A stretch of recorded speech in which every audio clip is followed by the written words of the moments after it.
Hi everyone, welcome to my session. You know that I am YouTuber. I like to share various topics with you. Today's topics, complex to simple sentence. So don't be late, join with us and enjoy my class. My dear learners, look at the whiteboard. First sentence is that when it was raining, you came. My dear learners, দেখো এটি একটা complex sentence. when যুক্ত বাক্য একটি complex sentence. এই বাক্যটি যদি আমরা সিম্পল করতে চাই তাহলে কি করতে হবে? মাই ডিয়ার লার্নার্স, এখানে দেখো দুটি ক্লোজ আছে, একটা হচ্ছে when যুক্ত ক্লোজ, একটা হচ্ছে প্রিন্সিপাল ক্লোজ। যেখানে when আছে সেটা হলো সাবঅর্ডিনেট ক্লোজ, আর যেখানে কোনো কনজাংশন আছে সেন্টেন্স শুরুতে তাহলে প্রিন্সিপাল ক্লোজ। আমাদের কি করতে হবে? সাধারণত প্রিন্সিপাল ক্লোজের কোনো পরিবর্তন করার কোনো সুযোগ নেই। তাহলে আমাদের কি করতে, সাবঅর্ডিনেট ক্লোজকে আমাদের চেঞ্জ করতে হবে, পরিবর্তন করতে হবে। দেখো সাবঅর্ডিনেট ক্লোজের শুরুতে সাবঅর্ডিনেট কনজাংশন আছে। এখানে দেখো when it was raining, raining শব্দটা আমি বলছি action verb.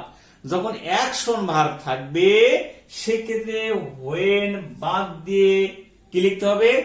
at the time of লিখতে হবে। তাহলে আমরা when বাদ দিলাম, সিম্পল সেন্টেন্স শুরুতে আমরা কি লিখব? at the time of লিখলাম। লেখার পরে যে কাজটা করতে হবে, এখানে দেখো রেইনিং ছিল, তাহলে এটা আইনযুক্ত ছিল, নতুন করে আইনযুক্ত করার সুযোগ নেই। তাহলে আমরা শুধু ওই শব্দটা যোগ করে দেব, রেইনিং। এরপরে যা ছিল তাই you came, my dear learners. তাহলে কি হলো? বাক্যটি সিম্পল হয়ে গেল। At the time of raining you came. This is the simple sentence. Look at the second sentence my dear learners. কি লেখা আছে এখানে দেখো, she came when it was 40. she came, দেখো she came এটা প্রিন্সিপাল ক্লোজ। এখানে when আছে, এখানেও when ছিল। পার্থক্য দেখো, এখানে হলো বি ভার্ব এবং এখানে ইয়ার্স এর কথা উল্লেখ আছে, সময়ের কথা উল্লেখ আছে। সেই ক্ষেত্রে কি করতে হবে? এই when যুক্ত সেন্টেন্সটিকে ফ্রেজে প্রিপজিশন বা ফ্রেজে রূপান্তরিত করতে হবে। অর্থাৎ বাক্যের শুরুতে সিম্পল করার সময় যেখানে when ছিল, এই when বাদ দিলাম, it বাদ দিলাম, was বাদ দিলাম। এখানে কি হলো? at 40 she came. This is the simple sentence. তাহলে এখানে কি হলো? যেহেতু বয়সের ক্ষেত্রে আমরা প্রিপজিশনাল ফ্রেজ গ্রহণ করলেই হবে। এবার আরেকভাবে লেখা যায় এট দ্য এজ অফ 40, তাও কিন্তু সিম্পল হবে। তাহলে আমরা দুভাবে সিম্পল করতে হবে যখন বয়স বোঝাবে, এট দ্য এজ অফ 40 অথবা এট 40 she came. This is the simple sentence. My dear learners, look at the third sentence. এটাও কিন্তু when যুক্ত কে complex sentence. when our school was over we went home. তাহলে এখানে দেখো when আছে, যদি when এর পরে যদি ওই সেন্টেন্স অ্যাড ভার্ব থাকে, এখানে কি আছে? Linking verb. লিংকের এখানে কি অ্যাড ভার্ব আছে। এই ভার্বটা কি করতে হবে? এই ওয়াজ এর পরে যে ওয়ার্ড থাকবে সে কি করতে হবে? শুধু when বাদ দিতে হবে। আর am is আর was আর থাকলে সেখানে বিং বসালে বাক্যটি সিম্পল হবে। তাহলে সিম্পল কি দাঁড়ালো? our school, এখানে ওয়াজটা শুধু বিং করে দিব, বিং ওভার আর no change, over. we went home. This is the another simple sentence. আমরা কখন বিং করব? যদি দেখি যে am is আর was আর এর পরে অ্যাড ভার্ব থাকে, সেই ক্ষেত্রে কি করতে হবে? এই was এর ক্ষেত্রে বিং লিখলে বাক্যটি সিম্পল হবে এবং whenটি বাদ দিতে হবে। Next sentence, when she was ill she could not study. দেখো এখানেও when আছে, কিন্তু এখানে কারণ বোঝানো হয়েছে। যখন when যুক্ত সেন্টেন্সে কারণ বোঝানো হবে সেই ক্ষেত্রে সিম্পল করার সময় কি করতে হবে, নতুন করে বিকজ অফ লিখতে হবে, বিকজ অফ লিখতে হবে, অথবা ডিউ টু লিখলেও চলবে। এই সাবজেক্টকে পজিটিভ কেস করতে হবে, হার লিখলাম, এম ইজ আর ওয়াজ এর ক্ষেত্রে বিং করে দিতে হবে। এরপরে no sense, ill she could not study. This is the simple sentence. তাহলে কি শিখলাম, when আছে এখানে, কিন্তু এখানে কি আছে, এই বাক্যের ক্ষেত্রে কারণ বোঝানো হয়েছে। যখন কারণ বোঝাবে তখন বাক্যের সাথে বিকজ অফ লিখতে হবে। তারপরে এই সাবজেক্টকে পজিটিভ কেস করে বসাইতে হবে। এখানে সি আছে তাই হার হয়েছে, যদি এখানে হি থাকতো তাহলে হিজ হইতো, যদি আই থাকতো এখানে মাই হইতো, এখানে উই থাকতো এখানে আওয়ার হইতো, এখানে ইউ থাকলে ইওর হইতো, এখানে দে থাকলে দেয়ার লিখতে হতো।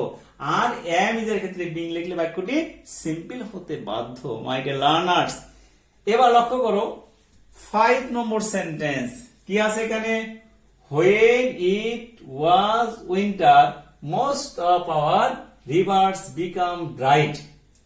এক্ষেত্রে কি করতে হবে, যদি ঋতু বোঝায় সেক্ষেত্রে আমাকে ওই প্রিপজিশনাল ফ্রেজে রূপান্তরিত করতে হবে। তাহলে when বাদ দিব, ইট সাবজেক্ট বাদ দিব, ওয়াজটা বাদ দিব, ফাইনাল ভার্ব বাদ দিব। আমরা সিম্পল করার সময় এটাও ফ্রেজে রূপান্তরিত করতে হবে। ডিউরিং শব্দটি আমাকে নিতে হবে, চলমান সময় বোঝাচ্ছে during winter, during winter most of our rivers become dry. This is the simple sentence. Last sentence লক্ষ্য করো, এখানে কয়েকটি বাক্য আমি লিখে রেখেছি তোমাদের বোঝানোর স্বার্থে। কি আছে, when I know when she will come। দেখো when যদি বাক্যের মাঝে থাকে এবং এই when এর পরে যদি অ্যাকশন ভার্ব দিয়ে যদি বাক্যটি শুরু থাকে বা বাক্যের মধ্যে থাকে, তাহলে কি করতে হবে, when এর পরিবর্তে দা টাইম শব্দটি ব্যবহার করতে হবে। তাহলে কি দাঁড়াচ্ছে, I know the time of লিখলাম। এখানেও এই সাবজেক্টকে পজিটিভ কেস করতে হার লিখতে হবে। আর এখানে দেখো কাম ছিল, কামের সঙ্গে আইন যোগ করে দিয়ে বাক্যটি সিম্পল হবে। তাহলে কি দাঁড়াবে, simple, I know the time of her coming. This is the simple sentence. My dear learners, দেখো এরকম আরো কয়েকটি বাক্য লেখা আছে। I know where she lives, যদি স্থান বোঝায় তাহলে আই নো দা প্লেস লিখতে হবে, আই নো দা প্লেস লিখতে হবে। এরপর আগের মতো অফ লিখলাম, এই সাবজেক্টে কি পজিটিভ কেস করলাম, আর এটার সঙ্গে কি আইন যোগ লিভিং লিখে দিলাম, বাক্যটি কি হলো, সিম্পল হলো। I know the place of her living. This is the simple sentence. Next আর কি লেখা আছে, I know why she will come. যদি হোয়াই থাকে, এই যে প্লেস এর পরিবর্তে রিজন লিখলেই বাক্যটি সিম্পল হবে। তাহলে কি দাঁড়াইলো, I know the reason of her coming. I know the reason, তাহলে এখানে কাম ছিল, তাহলে এখানে কি হবে, কামিং হবে। This is the simple sentence.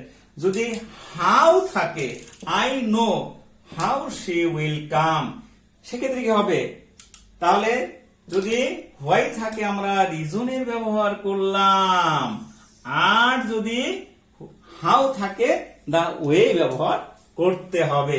তাই I know the way of her coming, I know the way of her coming.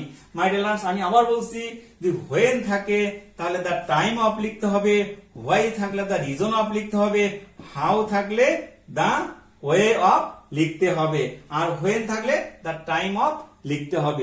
এভাবে বাক্যগুলোকে আমরা কমপ্লেক্স থেকে সিম্পল করতে পারি। My dear learners, my last word is that practice and practice. Then you will see the light of your success. So stay home and stay safe. Goodbye.